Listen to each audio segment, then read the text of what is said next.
Have you ever thought of setting up an SMSF because you want to take over the reins of your retirement funds? This may be because you want to purchase an investment property in your self-managed super fund, or you might have maxed out your borrowing capacity in your individual name and you want access to more leverage in your self-managed super fund. As a quick disclaimer, I'm not a financial planner, so you'll need to speak to a licensed financial planner to set up the right investment strategy, and this video is not investment advice. So let's unpack when and how to set up a self-managed super fund. First off, what's all the buzz around SMSFs? An SMSF offers you the driver's seat when it comes to retirement savings. And it sounds empowering, right? But, and it's a big but, as Uncle Ben says, with great power comes great responsibility.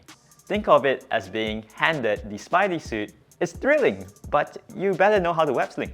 The ATO lays it out pretty clearly. Managing an SMSF is quite demanding in terms of knowledge, time, and having a knack for details. You need to craft an investment strategy and go into the nitty-gritty of record keepings. But what exactly is an SMSF? Personally, I think that people overcomplicate this. I see it as an investment vehicle, just like how you would have an investment vehicle outside of super.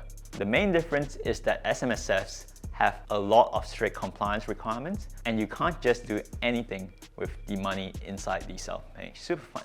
Imagine purchasing an investment property outside of super.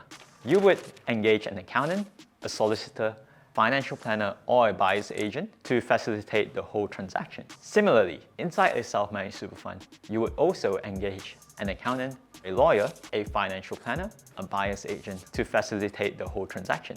You would have a bank account just like how you would have a bank account outside of super to facilitate this purchase of the investment property. So it is definitely a lot more work than an industry super fund that just runs your investments passively, but it's not too much more work than managing your own assets outside of super. So I mentioned that an SMSF has a bunch of rules. So what are these rules anyways? So you can't have any sneaky withdrawals, you can't invest in your cousin's startup, and you also need to be aware of the arm's length rules around self-managed super funds.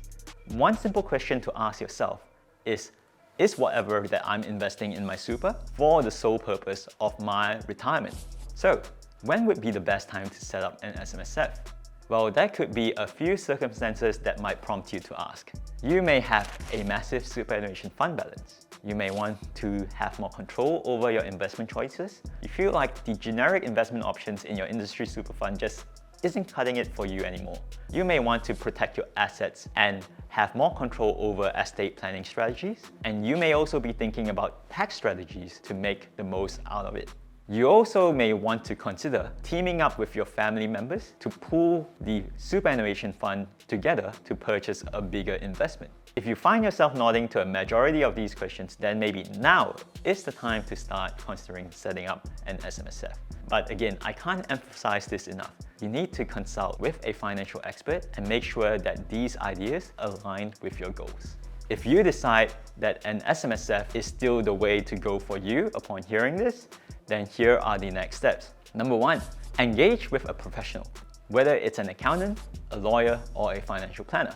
Then, speak to these professionals so that they can set up your self-managed super fund and provide you the self-managed super fund trust deed and constitution documents. After that, you can set up your self-managed super fund bank account. Provide your professionals with the SMSF bank account details so that they can provide you with the electronic service alias and the membership number so that you can conduct your SMSF rollover. After the rollover has been completed from your industry super fund to your self-managed super fund, you'll be able to start investing in accordance to your investment strategy. So to wrap it all up, an SMSF can be a game changer, offering control and flexibility, but they may take some work. So do your homework, seek expert advice, make an informed choice. If you have any questions on SMSFs, drop them in the comments below. Until next time, stay savvy, stay informed, and let's keep making smart financial choices.